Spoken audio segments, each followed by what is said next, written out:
नमस्कार मित्रांनो, शेतकरी ब्लॉगमध्ये आपलं स्वागत आहे. तर पाहू शकता तुम्ही या अशा पद्धतीने आपण सारे पाडलेले आहे मित्रांनो. तर तुम्ही पाहू शकता हे सारे पाडले गेले. तर यंत्र आहे तो एक आपला त्याला आपण यंत्राद्वारे पाडतो. जे म्हणजे त्याला रॉकेटही म्हटलं जातं. आपल्या नाही तर 2-3 प्रकारचं नावं त्याला म्हटलं जातं.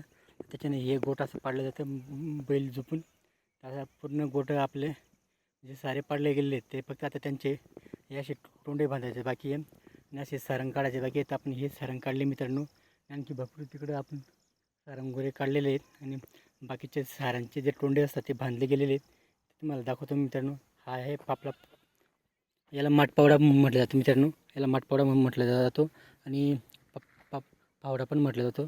तर असं पद्धतीने आपला पावडा म्हणतो मित्रांनो. असं पण हे सारंग काढले गेले पाहू तुम्ही.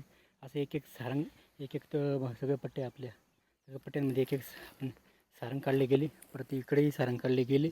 आणखी आपले 4 पट्टे बाकी आहे मित्रांनो. आणि असे पद्धतीने त्याला ज्या सारे पाडलेले आहेत त्याला असे पद्धतीने जे सारंग आपण काढले त्याच सारंगाच्या तोंडाला असं बांधावं लागतं मित्रांनो. नाही तो ते इथून असं आपण एक एक बारा देऊन असं पाणी त्याला देऊ शकतो आपल्या गहू पिकाला. म्हणून आपण अशा पद्धतीने पूर्णपणे सारे पाहू शकता तुम्ही बांधलेले मित्रांनो. आणि आपण पूर्ण बांधले गेलेले नाही आहे अजून, बाकीचे आपण निम्मी बांधले गेले निम्मी बाकी मित्रांनो. असा पण हा जो गोट आहे हा गोट असं म्हणजे इथून डायरेक्ट सरळ पाणी जाईल तिकडे खाली मित्रांनो. अशा पद्धतीने आपण पूर्णपणे बांधून घेतलेले.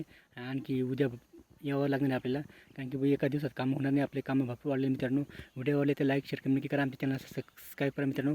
जय जवान जय किसान.